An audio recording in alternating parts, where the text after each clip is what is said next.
Hello and welcome. My name is Tom, and this is the Ska Podcast, a podcast about ska, and you're listening to episode number 5. And this week, I'm not alone again. I have another special guest, and if you can't get that super, super catchy intro song out of your head, last week I had Mike Alvarez here who recorded it and performed it, but today I have the mastermind behind the untitled Ska Podcast theme song, which would be Mr. Patrick Boberg. Welcome.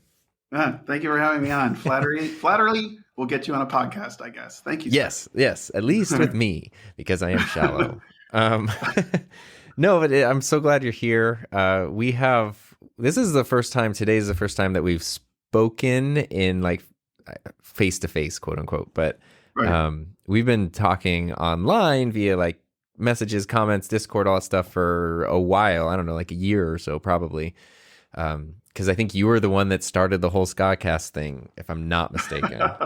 It's kind of been funny listening to the podcast and you talk about it and you're like, I don't remember where it started, but we were doing a couples table, you and your wife and Heather, your other podcast, one of your 4.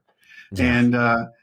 And you said somebody mentioned ska and asked, something about it. And you derailed it, and I was like, "Oh, that was me." I remember asking. It was like the first time I was watching because your studio is just too cool, by the way. And what the first thing I watched you produce that you had produced was a walk through your classroom and your home setup. And I shared it with. I have a bunch of teacher friends, and I shared it with them, and said, look at how cool this setup is. You need to get, an Akai mixing board and all that stuff. And then I realized, wait a second, there's Aquabats on the wall. And so I watched the couples table and said, does Heather like ska as much as you? And, the rest is history. Now the Ska Podcast exists. Yes. I know we could go down and like find that exact sample, but yeah, that is exactly as I remember it, which is really funny because there's like, it is to the point of obsession in this room. There's a lot of stuff on the walls, but I mean, I don't know, 80% of it is Aquabats related, which kind of looks insane, but I like it so much. And it's funny because it has nothing to do with my YouTube channel. And every once in a while, people will be like, hey, I just saw those posters in the background. Like, I really like this. And it's really cool. So it's like, I don't know. It's like a litmus test for like, who are the really cool people here? Yeah, and you're right. One of them. So there we go. The question I got to know is, on that wall, what isn't Aquabats? Is there anything that's ska that's not Aquabats? That's ska. I mean, I'm not coming to this podcast like the most ska person on the planet. You love ska. Right. I am wearing sunglasses that are real big fish checkered, but not that helps on an audio podcast. But, there's a few like pieces of artwork. I have a signed thing from Chris Hadfield, who was at one point I think held the record for longest time spent in space. I have a poster from Conan O'Brien's like tour when he was canceled off TV and couldn't be on TV. Got like a Jim Gaffigan signature thing and a couple other little bits of art, but otherwise everything is, if it's not Aquabats related, it's artwork from Parker Jacobs, who is the Bat Commander's brother, and in the universe of the Aquabats, he's the professor. So a lot of the artwork is from him because I love him, and I don't know if you're familiar with Parker, but he's such a cool guy. And it's crazy actually. So he had a band in, I think 1993 they formed, called Go-Go 13. And they're the ones that wrote, which ones did they write? Idiot Box. Oh, wow. Marshall. They wrote a couple Aquabat songs. And then the Bat Commander, like his brother, started another band, and they just sort of like took some of those songs and then ended up recording them for their first album, and then ended up re-recording them again for like the Fury. So like Idiot Box has like 3 or 4 iterations, which is crazy. But Parker is super cool. and he's like a really good artist. So he did a lot of like the album covers, a lot of different artwork, like website stuff. And like ages ago, I just bought some artwork off him online, and then that was like in 2004, and then we've just sort of been in each other's peripherals ever since. And Awesome. to the point, the reason I'm going down this long road is because like 4 years ago, I got him to actually come and teach a 2-day workshop in my classroom for my students. And it was the coolest thing ever, because like we weren't just meeting each other or like hanging out, but like we were like working together on a thing. He helped him like come up with this big collaborative project we ended up doing. It was awesome. The dogs even loved it. It was so cool. So anyway, Cool. that goes into like my whole Aquabats universe thing, but that's not what we're here to talk about today. Well, we could talk about it today. I love talking about stuff, but I want to talk about you. Okay. Because you do lots of interesting stuff. And the more that I've gotten to know you sort of over the months, it's like you do video stuff, you do YouTube stuff, you do music stuff. I mean, at least you're interested in those things, if not doing them at some level of professionalism. So for me and for everyone else, can you do like the quick LinkedIn bio rundown?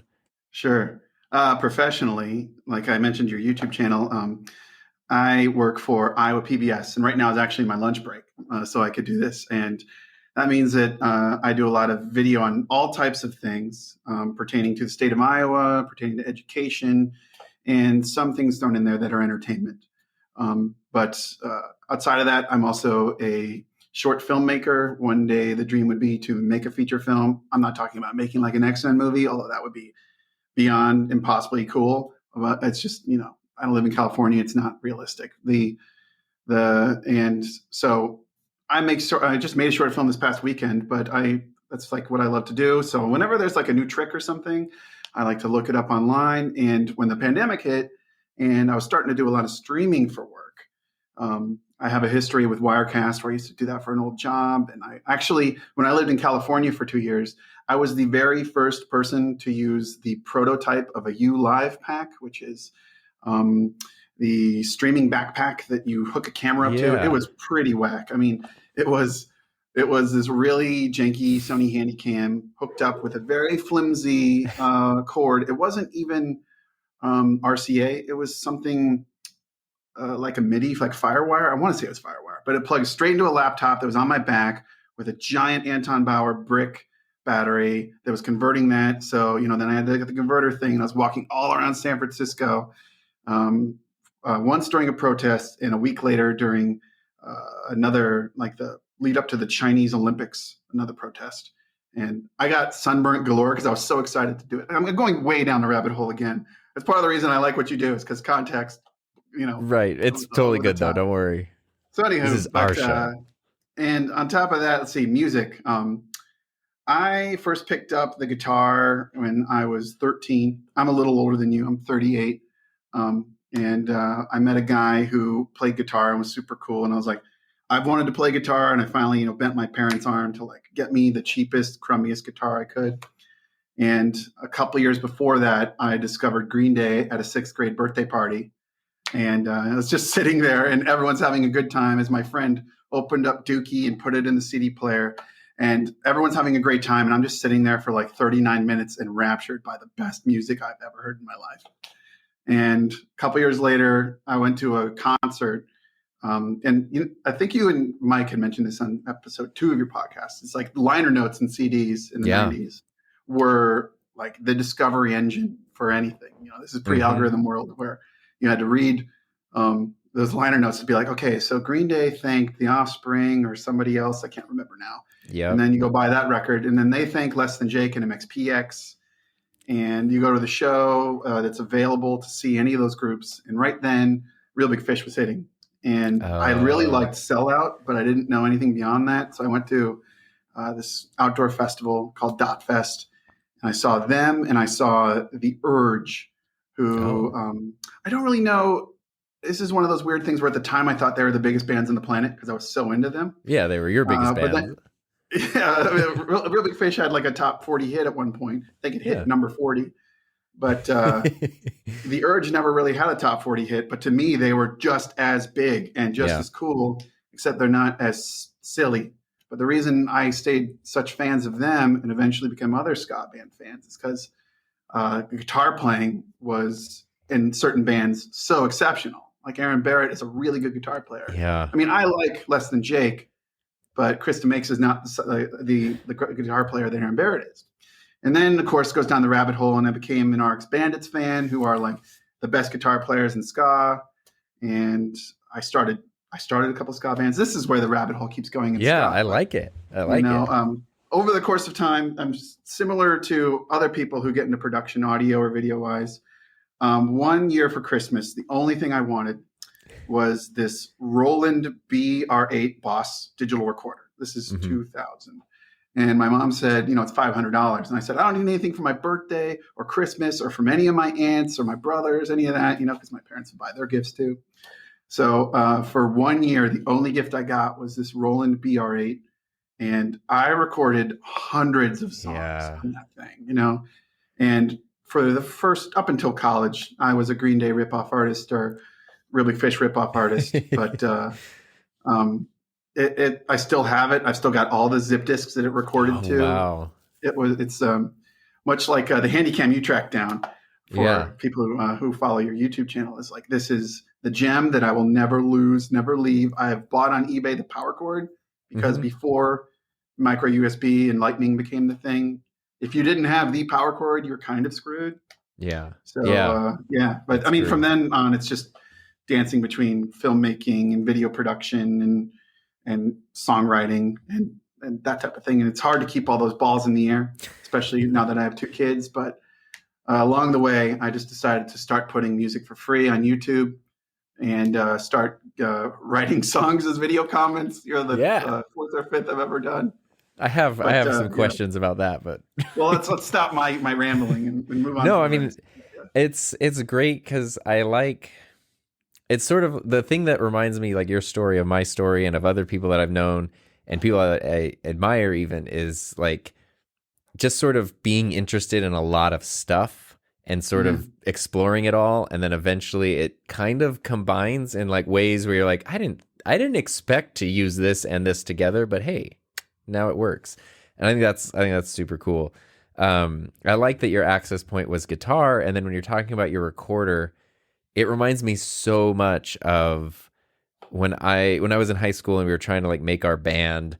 My friend had like a similar recorder. I forget which one it was, that belonged to his dad, who had played in like some 70s band. So it totally just smelled like cigarettes and was all beat up and stuff. But we had it, and that was kind of like our main thing for like producing drum beats, recording like whatever. Oh yeah. And we did weird things with it.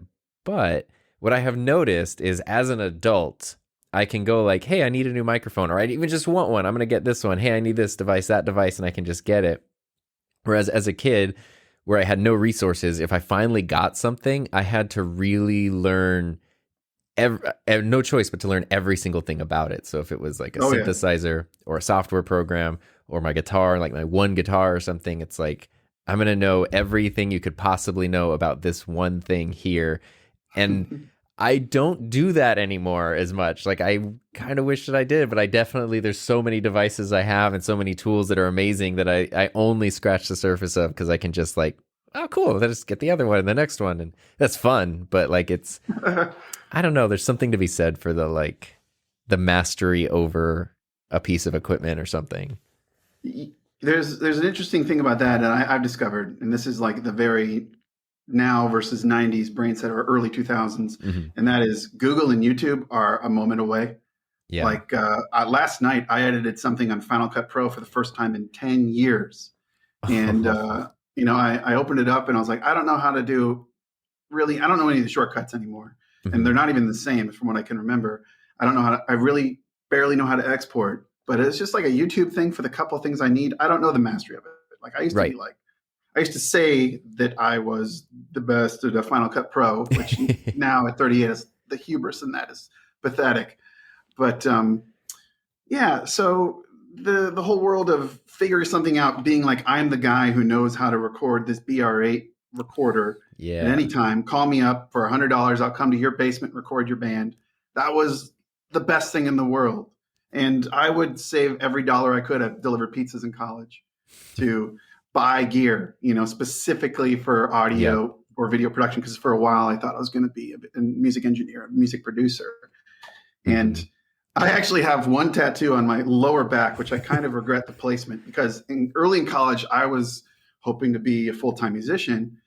And I was I'm going to get tattoos, my whole back. Right. And then I realized after a while there's so many better things to spend your money on, and now as an adult, I have goals. Like, I'm going to buy this FX3 that I'm using right now. Right. So I'm not going to buy the Extreme ATM Pro.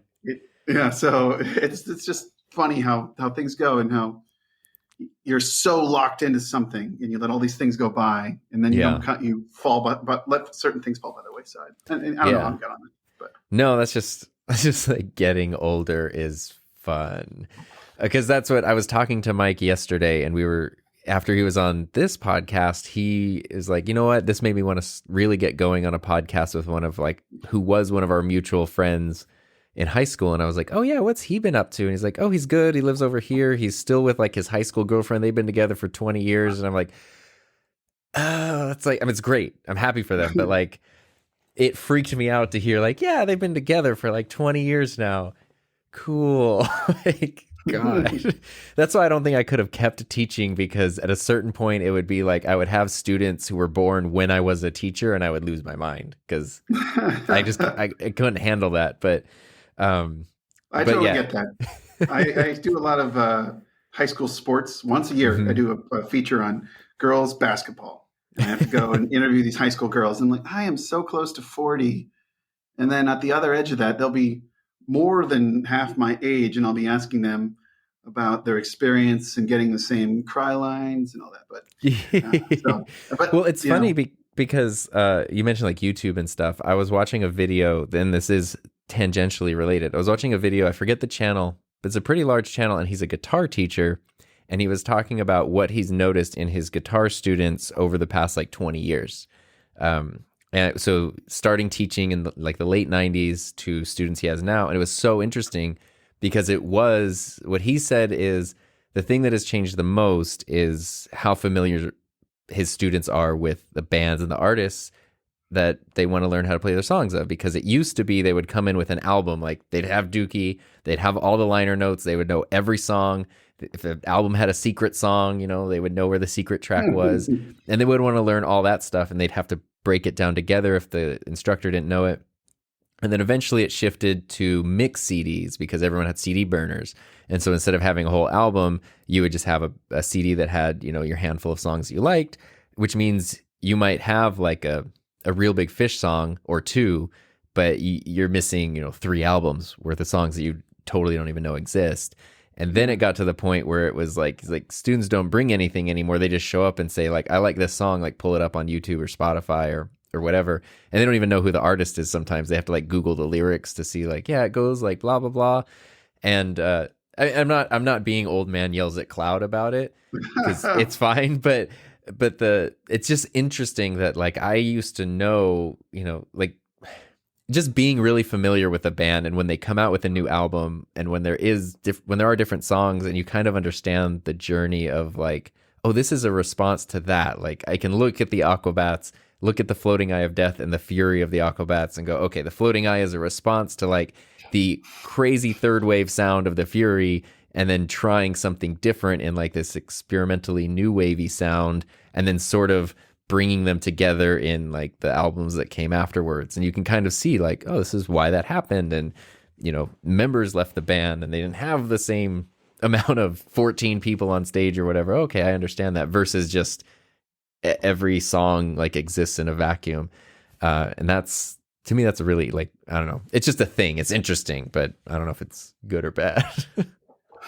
You mentioned learning by CDs and the guitar classes. I had a kind of thing when I started guitar. I took a year's worth of lessons, and at the time I wanted to learn Weezer and the Toadies, Possum Kingdom, and a couple other songs and a couple of Pearl Jam things, and I quit. But the lessons, that is. But I was also in band at school, in the marching band, and my best friend, who I'd go on to be in a couple, like 3 or 4, like rock and roll or punk bands with, we were both alto sax players, and you'd be out doing marching band things, and you got a lot of time on your hands. You're being really silly. And this is before I really fell in love with ska, but I was into Goldfinger because I saw them, and their first album has a couple.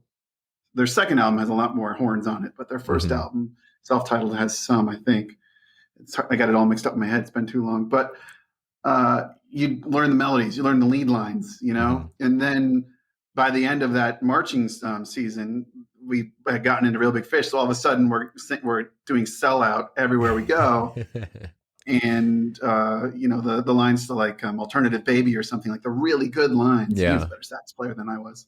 So eventually, when we started ska band, he was the head horn player and I was a guitar player. But man, that was one of the main reasons to get into ska for me was is if you're in band. And I know this is mentioned by so many people who are in ska. Kid from the suburbs, finds ska, plays a horn. Hey, I can be cool.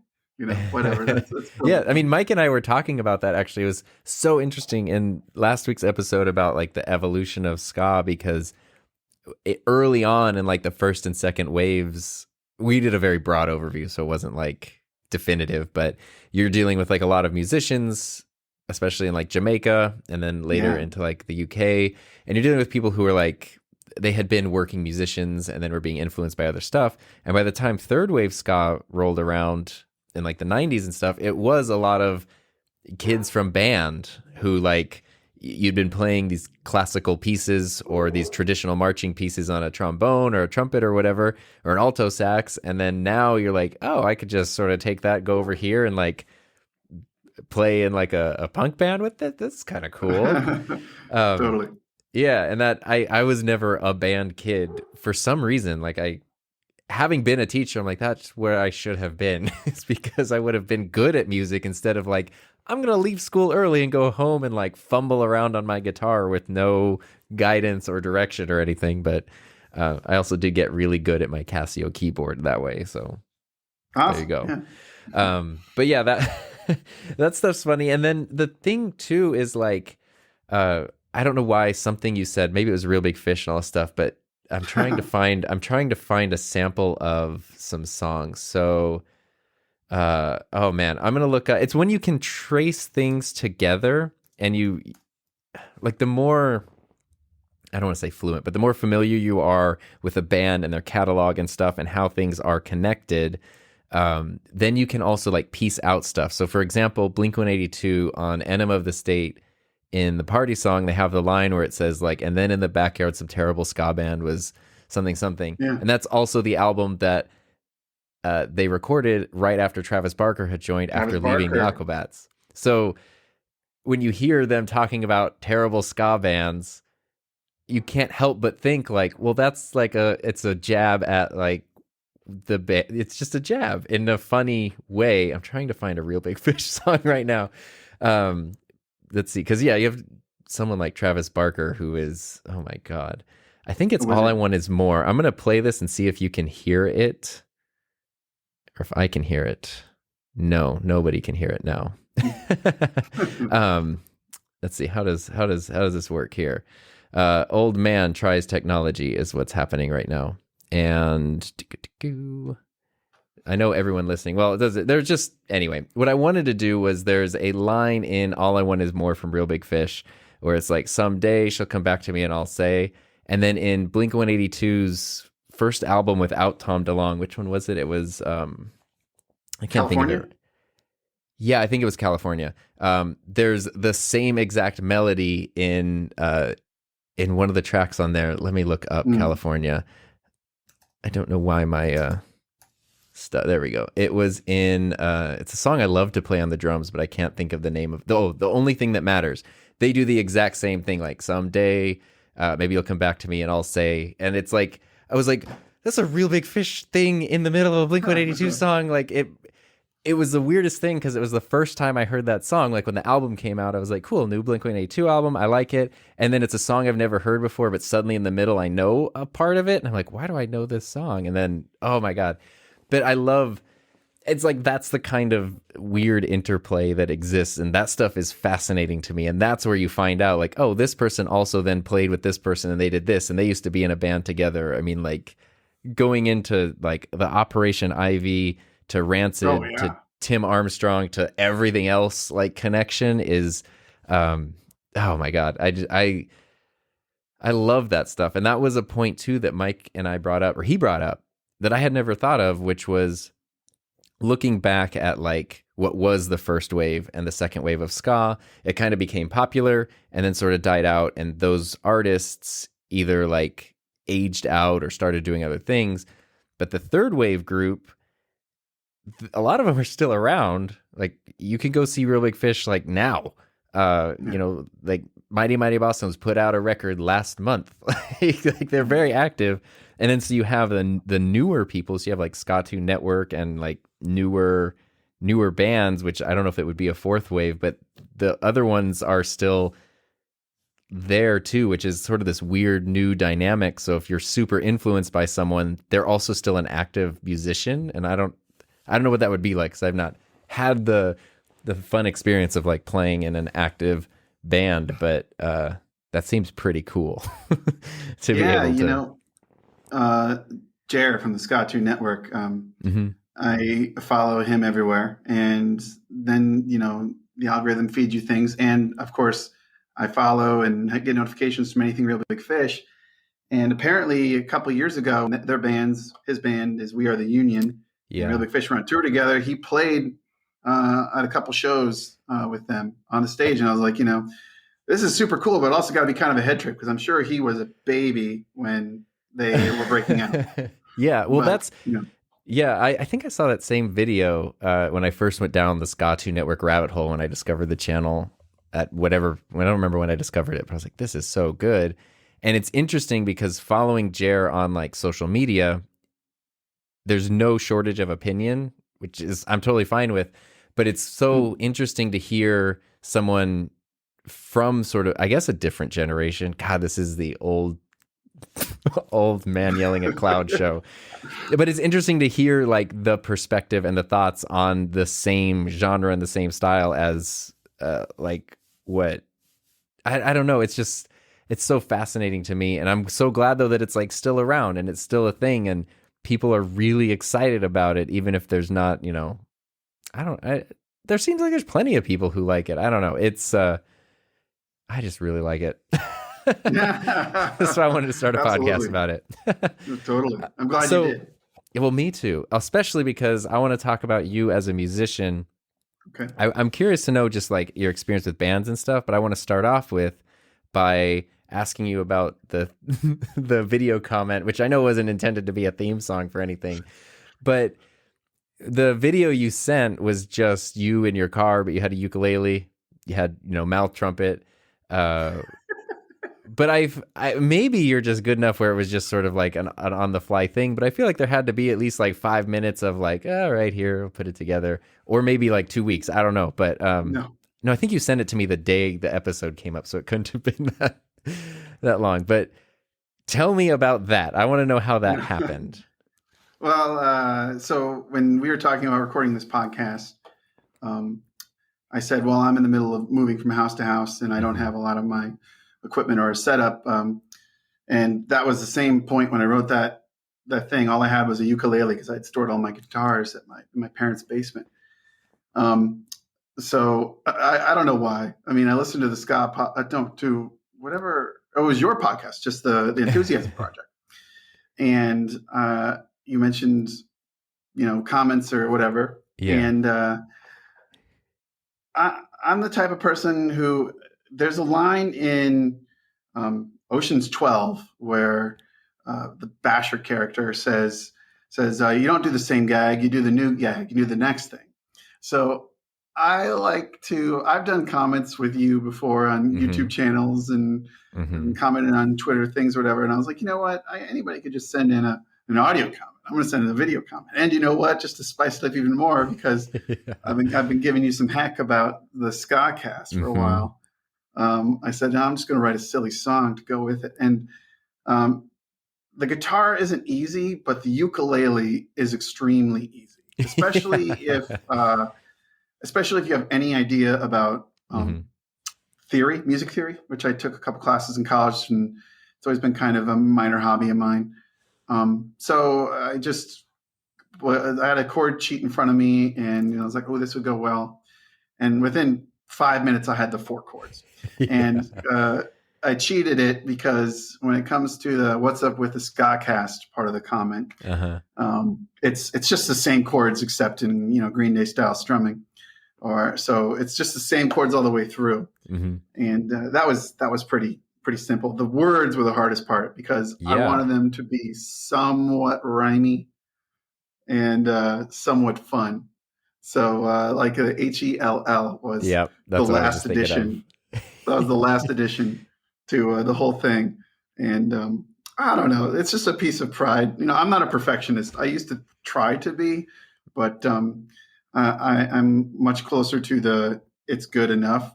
And there's other things I need to do. And I don't have much time. Like I literally wrote the chords as I was cleaning up the basement, and then wrote the lyrics in my head as I was driving to get sushi. If anyone wants to go back and listen to the thing.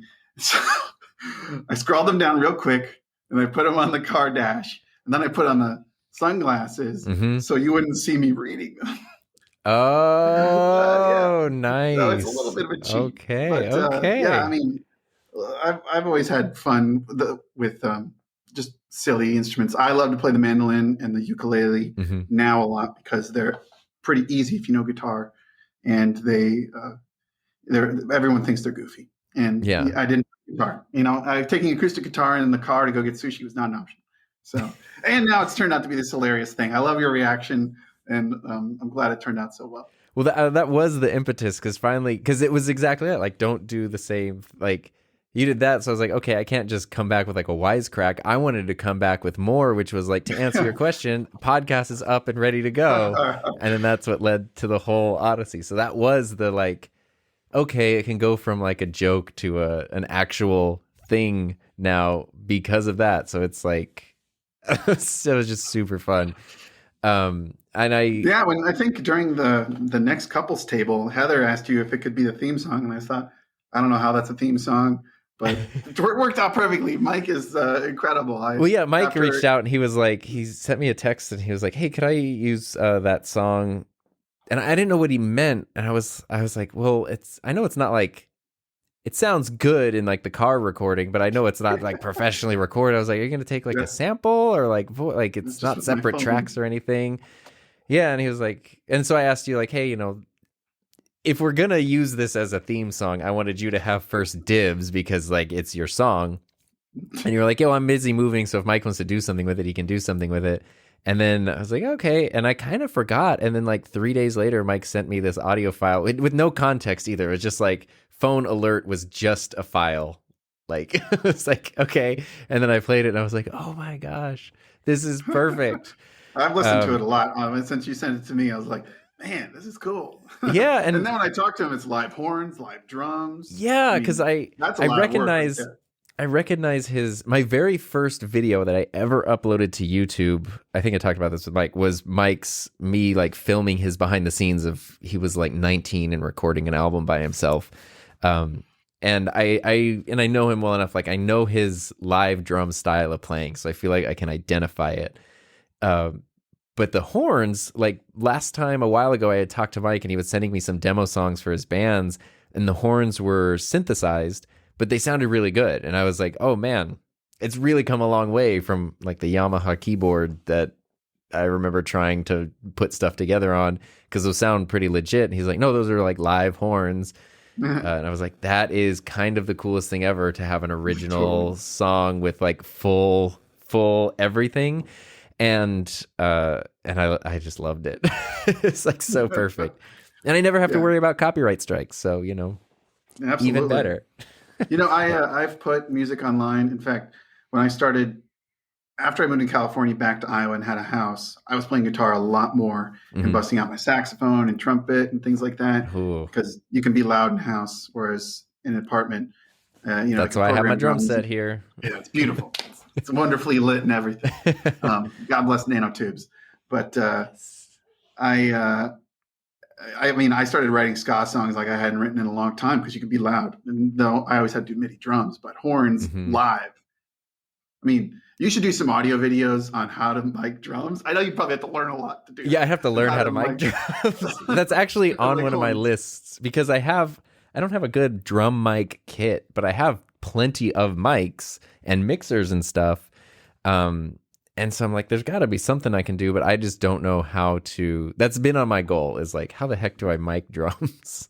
Yeah, pre-YouTube, when I was recording bands all around the state of Iowa, I had to read like Recording for Dummies, Hmm. and one really awesome demonstration book that came with a DVD. It is like, start with one microphone, take your SM57 and put it behind your floor tom, and then it's like, see how good that sounds because it's muting all the cymbals. So for the longest time, that's how I recorded anybody's drums, and I try to do it myself, but I just couldn't keep a steady beat. It's sad, unless it's a disco beat. But yeah, so I don't remember how we got there, but yeah, Mike was incredible. I messaged him immediately and was like, all praise to you, because the guy on his ukulele can do pretty much anything that is easy with a mouth trumpet. I'm not strumming perfectly or anything, partly because I was sitting in a car, but Right. it's pretty cool, and I'm excited to listen to however many episodes you do and get a smile on my face whenever it happens. Yeah. Well, my plan is to do a run of 10 episodes and then try to go like, what the heck is this show? And then do more. But I won't know what it is until I do it. And but I'm also just having a lot of fun with it. So that's the plan there. But for instruments, because you talk about drums, ukulele, guitar being easy. Like drums are interesting because I had wanted to play them forever, but lived in apartments and stuff. And then as soon as I bought my house, I was literally like, I'm just going to count the drums as a house expense. Like the same way I need to buy whatever other necessities, the drum set is that. And so I finally got drums. So now it's been like, I guess it's been almost 6 years, which is great because it's like, geez, if I had put that off more, I can now be 6 years into playing the drums instead of like just starting. Yeah. But, and I'm by far from being an amazing drummer, but I've definitely like improved over the 6 years. And the crazy thing, especially like as an adult, there's not a lot of times where you learn stuff new. Like when you're a kid and you're trying to do something, you can't do it, you keep doing it, and eventually you do it, and you're like, yay. And with the drums, it'd be like there's just certain beats that I couldn't get, or certain, you have to, this arm does this and the other arm does that. And if you just keep trying, there's literally like a moment where like suddenly something will click and then you can just do it. And it's almost like in an instant, everything falls into place. And those things were so rewarding when that would happen playing the drums. It reminds me, because when you said the ukulele is simple versus the guitar, but I can remember having my guitar like in high school and trying to learn how to do like an upstroke and not getting like the Aaron Barrett sound, like how clean and how like, I couldn't get it. And then finally, like the first time I did it, and I just kind of heard it. And I was like, wait, that was it. And then it just feels so good to do that kind of stuff. Same thing here. That was very influenced by the sound of Turn the Radio Off, the guitars on it. Not so much the follow-up of Why Do They Rock So Hard? Cheer Up is very similar in guitar fidelity at times. But anywho, I was like, I need my ska guitar to sound like that whenever I record a ska guitar, because all too often, not to rag on a specific band, but like I'd listen to bands, and if they had like the mustard plug guitar sound, or it just sounded a little muddy and a little loose with the strumming, I was like, it lost me. And I mean, that's some people. I always learn things about people, and I'm like, oh, you don't experience this the same way I do, because I've always been a bit of a goofy optimist. But some people only hear like the bass or only hear the drums. They don't listen. They don't, and like I hear the composition, and then people are like, oh, I'm a big fan of Bucko 9. I'm like, oh, okay, cool. They got some songs. I can't really listen to that guy's voice very often, but like, what? But Real Big Fish was like the thing for me, where everything in the band was right almost all the time until their fourth album, which I stopped being a fan because it was so pessimistic. But, we're not happy till you're not happy. But it's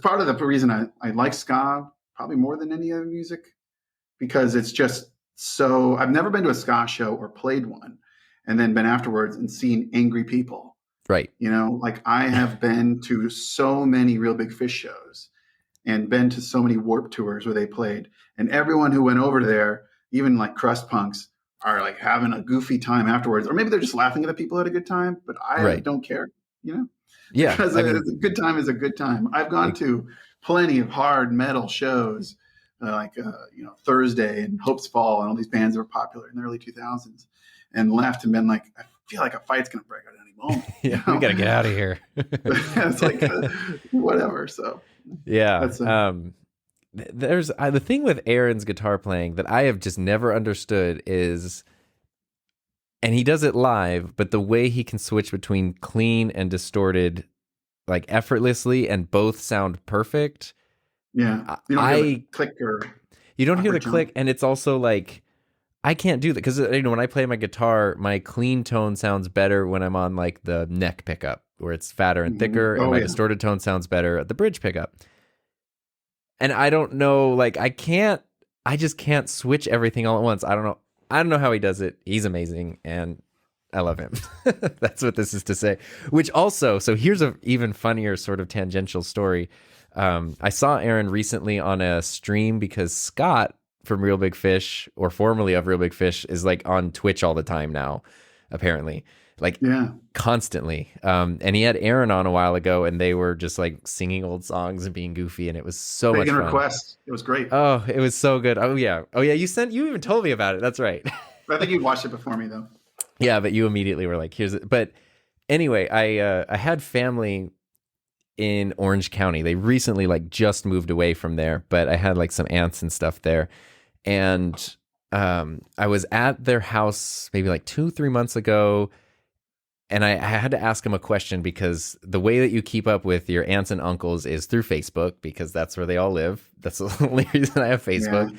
And that's another podcast. That's a whole, yeah.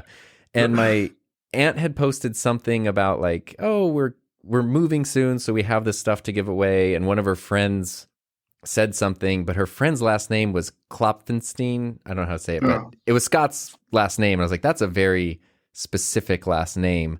And you're in Orange County, and I don't even know this person, but I was like, hey, I'm so-and-so's nephew, and you don't know me, but like, are you related to Scott by chance? She's like, yeah, he's my nephew. I was like, oh, crazy. And then I was at my aunt's house and I told them this. I was like, oh, it's super funny. Like I kind of like accosted your friend on Facebook because I think she was related to a guy from a band that I really like. And they were like, oh yeah, we had to help that guy move when he like came back from New York or something. And I was like, so my uncle helped you move? I was like, and they were just oblivious to who anybody was, or, you know, they're just like, yeah, he like played trumpet and he was like, you know, he didn't want to do anything that was going to injure his hands. And I was like, well, that makes sense. I was like, that's so weird though, because I would have lost my mind to be able to, anyway. These are the things like I don't know who a big star is. I mean, I guess I would be pretty excited if like I saw, I don't know, Brad Pitt or something walk by, but I'd be like, that was cool. That's Brad Pitt over there. But like, if Scott from Real Big Fish walked by, I'd be like, oh my God, what do I do? Those are the things that I get starstruck by, even though there's everybody's like very accessible and down to earth. But I'm curious about your time performing in bands. If you had any, like, whether it was a ska band or a non-ska band, if you just had, I don't know, if you had any takeaway experiences or something stands out, or like lessons learned, or just, I'm sure you have like stories for days. Yeah. None of the bands I was in took off. We never committed. There's always somebody, there's always somebody in a band who doesn't want to go on the road or is too dedicated to their degree, or a chicken like I was. And, and there's also a band, if you're going to be a performing band, there needs to be somebody in the band who is the engine of booking shows. And I split songwriting duties with most people in bands. And I'd sing in like my primary band, which only wrote a couple ska songs in high school. But they were my favorite to play, by the way. So I was in 2 ska bands that I talk about or mention frequently. And one of them was called Pre-Shrunk, which I thought was the coolest ska band name of all time at the time. It works. This was in high school. And we mostly took a bunch of songs that I kind of wrote with friends in another band and added horns to them and changed some of the guitar parts to the upstrokes, the offbeats. Mm-hmm. And it worked out all right. But everyone quit the band when I spent too much time with my girlfriend. Cut to a couple of years later, and that girl's out of the picture. And I joined another ska band that I played a show with, and their guitar player wanted to play trombone the full time. So I ended up spending 4 years with them, but they were called the Evil Geniuses, and we recorded 2 albums in Iowa. And the whole angle was kind of mix the Aquabats nerdery with the Blue Meanies edge. And I was all about that because like Smash the Magnavox is like one of my top 5 ska songs, period. It's people who don't know the Blue Meanies, they're kind of like a mix of the Dead Kennedys, and pick third wave ska band of your choice. So every song was either kind of about being a geek or a nerd and girls reacting, or comic books, or kind of the ones that I wrote the lyrics to were kind of like flippant versions of Real Big Fish songs. One was about how metal is so into their scene and kind of ridiculous. Yeah.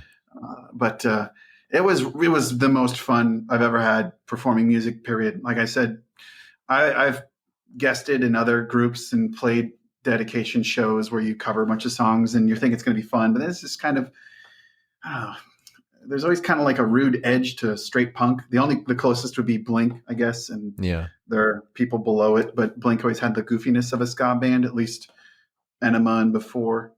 And I still am a massive fan of Dude Ranch. I think that's their best album. But the Evil Geniuses was me being Aaron Barrett in a Aquabats style band without singing as much. But we had so much fun. We opened, my band and the Evil Geniuses opened for Five Iron Frenzy one time. Oh, wow. Cool. And that was really cool because that was when my other band was playing half ska music and half punk rock and proto emo.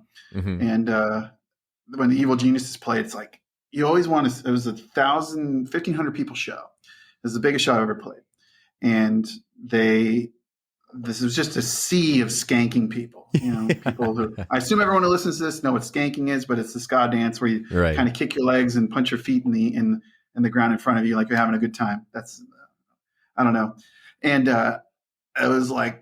I remember when we came off the set, I told the drummer, who was 5 years younger than me, but we always had a blast joking around. I said, "This is the high point of my life, man." I was like, I've always wanted to be in a touring ska band, which is super hard to do. Another thing to get into. If you talk to any ska person, they'll talk about 7 people in a band, which is always the number I wanted to have. In a ska band, 2 trombones and 2 anything else. But anywho, as like. If you're playing to an audience and you're playing ska music and they're into it, you don't have to really worry about people getting into a fist fight unless you're the Blue Meanies or I guess Real Big Fish early on, because they wrote that song In the Pit was directly about that type of experience. That's what I was thinking about when you told me your song. So, that's like still the best stuff in the world. I recently, right before the pandemic, I played an Alkaline Trio show. And there were a lot of people who are into it, and I can sing kind of like Matt does, but I was like, at the end, it was fun, but it wouldn't be like if somebody came up to me and said, "Do you want to do, I don't know, an Urge tribute show or a Real Big Fish tribute show?" I mean, it's impossible to do an Aquabats tribute show because you need so many different instruments. I think that's part of the reason they probably have so many synthesizers and things like that. But that would be super crazy too. I mean, I don't know. Have you ever been to a tribute show for the Aquabats? Is that a thing? No, California is probably possible. I've never been to one. I'm sure that it could be possible. That Mike and I, in like high school, college, did want to start an Aquabats like tribute band, and we were going to be called the Aquanauts because we weren't the Aquabats. But we never. That's as far as we got with that idea. It's like we already know how to play some of these songs, but we need like a lot of other people. We covered. I really was a main fan of the first album, and then it wasn't until years later that I followed up because they were, I didn't see them live. I've never seen the Aquabats live. But we covered in the Evil Geniuses, "The Invisible Man." I think that's the name of the song. And or Story of Captain Nothing. Hampton and his crew, which was my favorite song for the longest time of theirs. Actually, my favorite song of theirs is I can't remember. Is it just called Lobster Bucket? Yeah. Yeah. I With mean, the I banjo. sing that song so often, and I learned the clarinet line. I have my wife's clarinet, formerly had my brother's clarinet, but I used to always go around going because I love the musicality in that song is top It's notch. absurd. That's the thing too with them is you're like, there's so much to love. Like the Aquabats played their first show the day that they formed. So like that's like they became a band, and then that night we're playing like a house party show. And then because they wanted to book other shows, they wanted to book Knott's Berry Farm, but they didn't have any recordings yet. So they took Go-Go 13's tape and turned it into like the booking guy and was like, yeah, this is us. We just changed our name, but it's us. And then they started playing some of those songs. And then eventually got banned from Knott's Berry Farm for using fireworks, because they used to do a thing at all their shows where like they would have fireworks strapped to their guitars. They would shoot fireworks out of their mouths. It was like really crazy, like flaming. The back commander used to do like fire breathing with like a tiki torch. It was all crazy stuff that you just like, you can't do anymore. But it was like quite the spectacle to see these things. Anyway, that's also why they're not allowed at Knott's Berry Farm anymore. Which to me, what I always loved when like people would make fun of me for liking the Aquabats and be like, that's like dumb, and they're all dressed up. I'm like, okay, if you think that like My Chemical Romance isn't also wearing a costume, like you're 100% wrong. But also like the way that the Aquabats approach everything on their terms is like the most punk rock attitude that I've ever seen on like, we're just gonna do this because we think it's funny, because we want to do it, because that, and that is huge to me. But anyway, that's like, I already did an episode all about it. I don't need to do another one. You know, you've mentioned before like Aquabat shows and the Back to the Beach concert we went to. My parents lived in Simi Valley, California for 16 years, from 2005 until 2020. They moved during the pandemic back to Iowa. And one of the biggest regrets of my life is I lived in California and I never went to a single Ska show in California. I didn't have any money at the time. I was working 3 jobs. I lived there for 2 years, but I visited my parents over the course of those 15 years for so long and so many times. Yeah. And I mean, Orange County, the hub of third wave ska and Real Big Fish, and Long Beach is right there for our expandeds. I never went to a show. And it's the biggest regret of my life. I didn't go to a single show in California. You could write that wrong. There's still time. I guess, but I don't have the house to go to for a free place to stay. We have a like house with a room, and we're relatively close to Orange County. You guys are near Coachella, right? So yeah. I don't know if ska bands ever play. Anyway, the Aquabats have played Coachella. I didn't go because it's too expensive, and I did see a couple years ago Golden Voice. It wasn't a Coachella thing. It was in October, but they did I forget what it was called, but it was like a reggae festival. But it's at the same place, which is only a couple of miles from our house. And I got a free ticket to it because it was not as popular as Coachella, but Real Big Fish was playing there. And I was like, Real Big Fish is playing like 10 minutes away. This is amazing. And I went, that was before like I knew Heather or anything. So I just went by myself and like was hanging out at like this reggae thing. And, oh man, it was perfect because it was such a weird mix of bands and things at this festival. They had like 2 big stages, so it was like kind of a back and forth thing. And Real Big Fish came on the stage, and there was like nobody in the crowd, like maybe 30 people. It was really small, and I was like, cool, I'm like right here, they're right there, this is gonna be great. And Aaron came out and he's like, how many of you have seen Real Big Fish before? And like almost everyone there was like, yeah, we're the only ones who are here, the people who knew who you are. But before even 1/3 of their set was over, that whole place was completely full. That's the power of them, for sure. Yeah, and it just got crazier and crazier. And then I was like, oh my God. And by the end, it was completely packed. They did this amazing show. They said goodnight and left. And it was like, to me, that was 2017 or something. And I was like, still, people who have no idea who they are or aren't interested will be like magnetically drawn to them. And I mean, it was packed. Like you couldn't fit any more people in that area of that stage by the time they were done. I was like, this is pretty cool.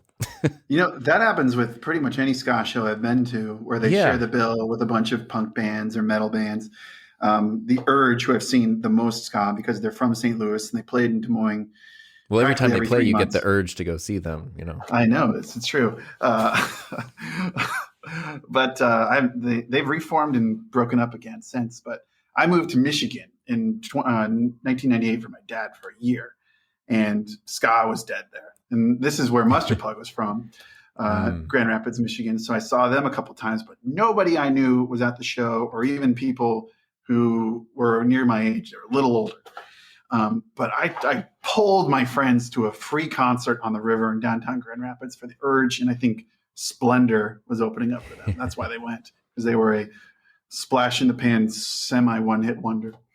And they all wanted to leave, and I was like, no, we came here for the Urge. We are staying for the Urge.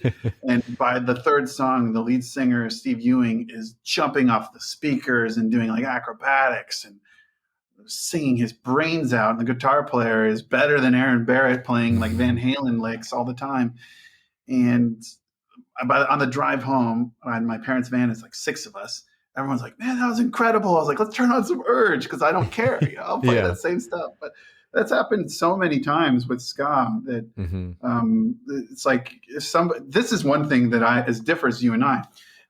When you tell a story about how you felt like you didn't have people who, and you found ska, and it kind of was like, there's your people. I was always of the opinion that like, I didn't drink till I was 21. I always felt like, I'm just going to make my own fun. I'm going to be me. And then just through the power of, sheer perseverance, people would become my friend. It'd be like, that guy knows how to have fun on his own. And it just happened to be that way. And that was my dream. As a kid. And if you're a band nerd, that just magically happens as well, because they're surrounded by them, and it's like whoever is the goofiest person in the group, I guess, gets to lead the pack. But so the ska is just the natural thing that happens there. But, Well, I'm surprised you didn't try and write your own ska theme song. You got trust me, I had the thought, but it was honestly, it was a good. That's something where, so doing YouTube has helped me to not be a perfectionist when it comes to like video production, that kind of stuff. But musically, I still have those things where if I record something, I want it to sound good. I want to take the time. Like, I need to get over that there. And I wanted to do my own thing. But then when Mike was like, hey, could I do it for you? I was like, yeah, which was also a good exercise in like letting a little bit of control go and like, okay, I don't have to do every single thing, especially if the whole point of the show is like, hey, what a bunch of cool music that like brings people together. Maybe somebody else could like have their fingerprints on it too, because that's literally like the point. But I what I want to do, which I've been saying for a while and I just haven't gotten around to, is for YouTube videos at the end, you have the 20-second end screen where you can put up like next videos and stuff. Is I wanted to just record, because I'm bad at writing songs, like full songs, but I can write riffs really well. And I was just like, I just record a whole bunch of like different styles, goofy stuff, whatever, in the end of my videos. If someone stuck around till the end, that's not going to be the thing that like makes them unsubscribe. And so at the end, I can just have my own whatever kind of I want it to be. I still will do that. I just haven't done it yet. At least I've done it on like 1 or 2 videos maybe. But anyway, that's my like, I really, really want to. I'm using this podcast as an excuse to learn Logic Pro, specifically so I can get better at, so I can do more music stuff. Because I've always done Audition for my podcasts because it's so good for voice, but Logic is so good for music. And so got a lot of MIDI built in there too. So just plug in any of your MIDI keyboards and go to town. Yeah, I have a lot of cool stuff that's not getting used now. But I know we're basically at an hour here. Cool. And I know PBS calls, so because they appreciate support from employees like you. Yeah, I'm not about to do the pitch, but So, well, thank you for having me on. Oh, are you kidding? I appreciate it. I will put links in the show notes to like your website and everything, but is there anything, anywhere if people want to connect with you, follow you, anywhere you want to send them? You can go to responsiblywild.com. That's where a link to all my plethora of random things that I do is on there. I have done a film podcast for 8 years about but it's just two white dudes who wanted to keep their friendship going via podcast. Two white dudes with a podcast. I've never heard of such a thing. But yeah, so that's called Shared Passwords. It's about streaming movies only. And let's see what else. Pat Babam, which I stole the name from Edgar Wright's Scott Pilgrim versus the World, the Sex Babams. But that's my Twitter handle is Pat B.O. Bomb. And yeah, if you want to watch any of the short films I make, just search for Tiny Explosion short films on YouTube. Nice. They are pretty much absurd and written by committee. Perfect. So, I mean, I'm the person manning the camera and directing, but that's because no one else can sequence images in the group. So I like absurdity. Yeah. Cool. Well, thank you. Well, we'll have to have you back so we can dive into more stuff. But thanks so much. Thank you for listening. If you want to say anything to me or Pat, positive, of course, you can send text, audio, or video to ska@himynameistom.com. And thanks so much for listening. I will see you or talk at you. I never know how to end podcasts. But anyway, happy times until the next episode.